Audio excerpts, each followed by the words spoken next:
So I got my bike running again. I did talk about it in the last video.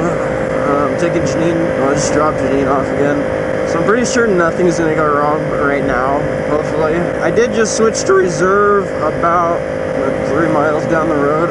Hopefully I'm getting decent mileage. I don't know if anything changed when I put my older pump back in. I don't know if the flow rate's the same or what. So hopefully, well, actually the flow rate should be the same, I would think.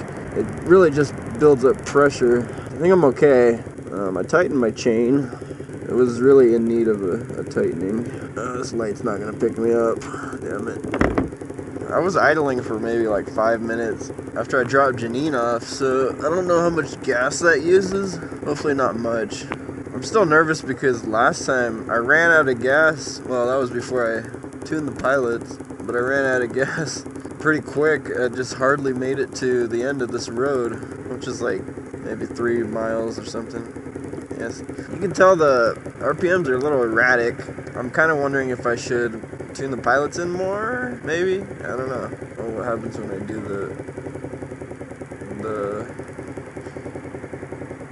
choke? It does go up.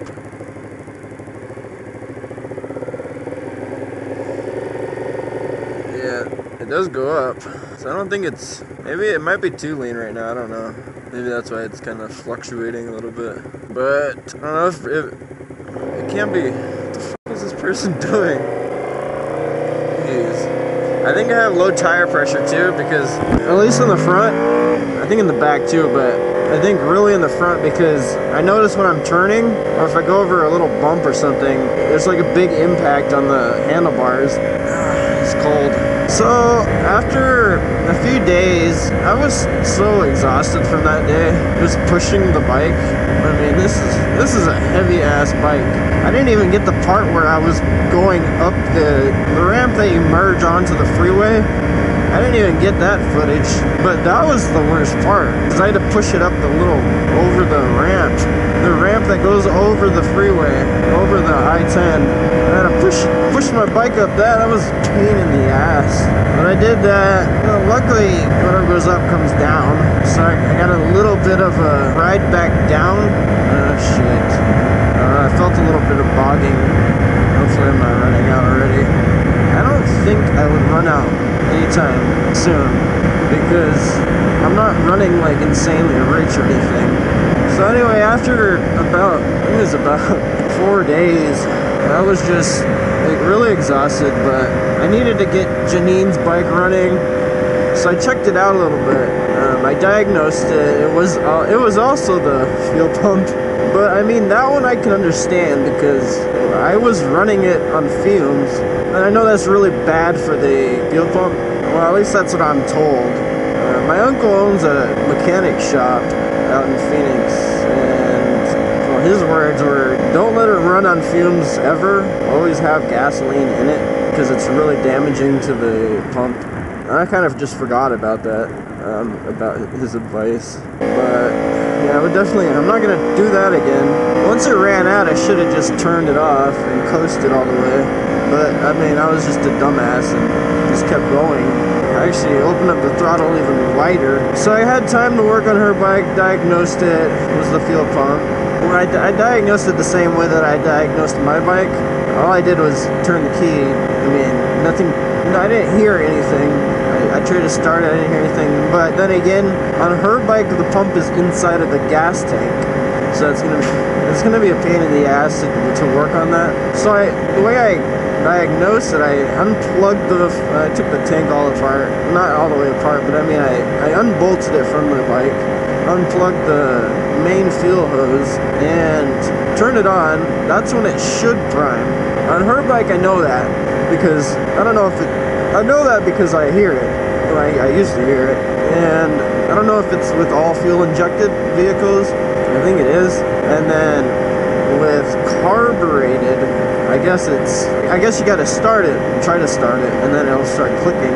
But for fuel injected, you just turn the key and it just builds pressure into the fuel lines. That's what I'm assuming, just based on these two vehicles, the Honda and her Ninja, which is fuel injected.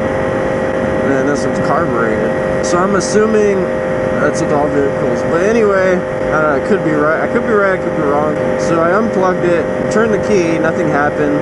Tried to crank it over, nothing came out. And I was a 100% positive that it was the fuel pump. I mean, nothing's coming out. Well, from there I was at about 75%, because then again, it could have been electronic, like something else on the bike. So I go ahead and put the stuff back together, put all the bolts back in, put the fuel line back connected, put the seat back on. And then for the heck of it, because I know I've heard people like doing this before, but well, not necessarily what I did, but for the heck of it, I just punched the shit out of the tank, like near where the pump is. I've heard of people hitting the pump and then sometimes it would work. But I did that, I turned the key, magically it started priming, so fuel was going through. You could hear it was just going through the, I still like, I really despise this area right here. Ugh. I would think that video is pretty entertaining, but it's a pain in the ass to deal with. I still want to fix my brake caliper, my front one. It's really annoying. I could just feel it rattling here and there. I could probably just put what is it called? Those rubber pipes or tubes or whatever you use the fuel lines for, whatever that rubber shit is. I could probably use like a small one of those and just shove it in where the, what is that shit called? The bushings? Is it a bushing? I don't know. Well, I could just probably use one of those and cut it. Glad I didn't run out of gas. I'm gonna fill up closer to the house just because that's where the gas is the cheapest. Because my tank is a 5-gallon, even just a few cents makes a difference. So I went up back there I went up the, what is it, the freeway ramp. And I'm sure you can see how much of a bitch that would have been to push over that. And where is it?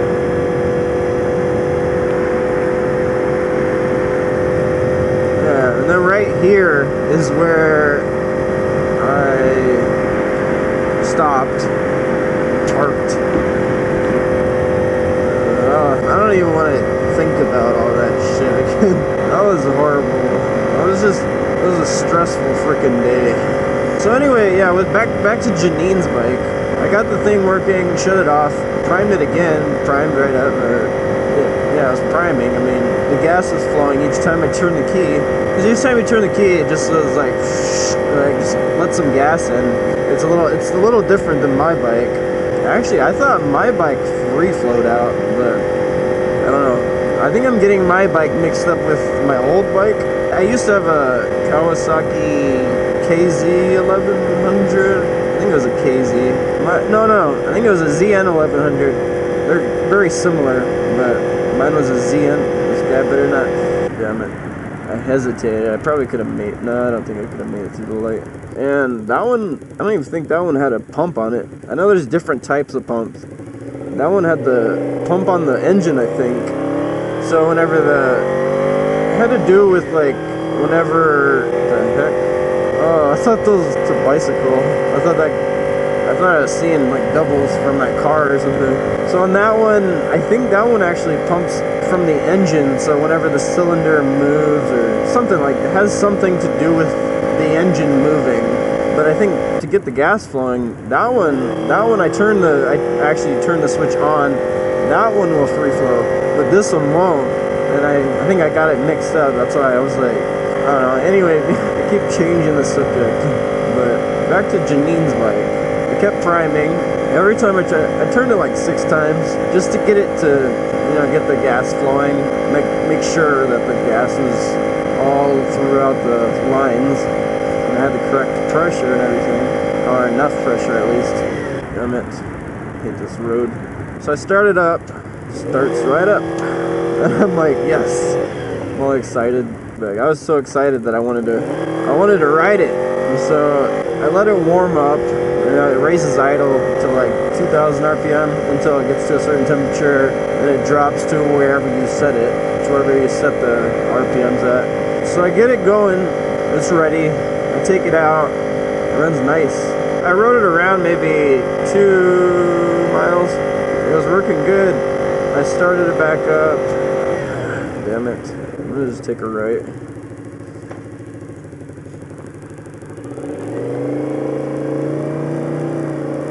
I started it back up the next day, and then I waited a few more days. It was all priming fine and everything, and then it was yesterday. We finally, like, well, Janine was out there too, and then I was like, yeah, I got your bike running. And then I showed her, and she was all excited. I was like, yeah, it is the pump, and we probably should change it. And not even like chance it, because I didn't technically fix the pump. All I did was just smack it and it started working. So I told her that we should probably replace it. I know Kawasaki recommends replacing the entire mechanism, but I don't want to do that. I'm not going to spend like, what, $200 to replace the whole mechanism, or buy it used and I don't know what condition it's going to be in, like how many more miles it'll be able to take on it. So I was looking up like third-party pumps. I found a couple. I don't want to get another no brand pump that was on this bike, because I don't want it to just last a year and then die. So I found a couple that possibly use. One of them was HighFlow something. It was like HighFlow field pumps or something, or HighFlow fuel, something like that. And then the other one was like Kemo or something like that. But I think I'm gonna go ahead and go with the HighFlow. I checked on YouTube and I saw other people, like actual mechanics, using. I think they're using both. Different ones were using both, but I saw more using the HighFlow. And I went into some message boards too. I think I'm gonna go ahead and use the HighFlow. Oh, anyway, so I was gonna take her on her bike today, just because we haven't ridden on it forever. But of course, the pump wouldn't work. I don't know if it's because it's cold out, maybe it's hard on the mechanisms or something. I have no idea, but it wouldn't start. So we're gonna have to go ahead and buy the brand new pump. I'm not gonna replace the whole thing. I'm just getting just the pump. I gotta gas up. Thought I made it. I switched over at like 97 miles. I'm at 112. So I'm not really getting that bad mileage from what I was getting, where my pilot screws were insanely rich.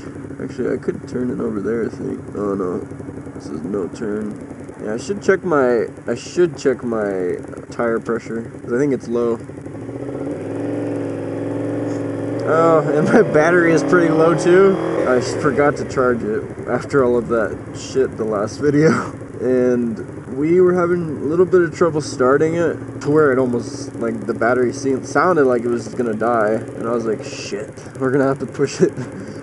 But it started. I just gave it a little bit of choke.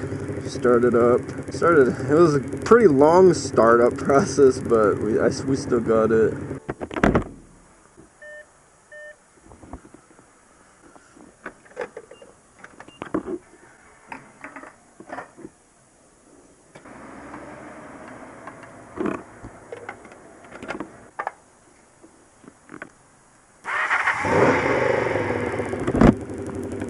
Yeah, it was almost out, I guess. It was at, what, 4.96? So it's like 0.04 gallons left. I'm pretty sure this is exactly 5 gallons. It may be a little bit more, but I'm not sure. Damn, what the hell? Dude's missing a tire. I don't have a gas gauge. I have a gas warning, but it doesn't even work. I gotta open up my tank and check it out. It's probably like clogged or something. I know the sensors are cheap though, so I mean, I could buy a new one on eBay or something. So I just reset what is that called? The travel thing. Each time I fill up, and I know I get about, what, 120 miles a tank at least.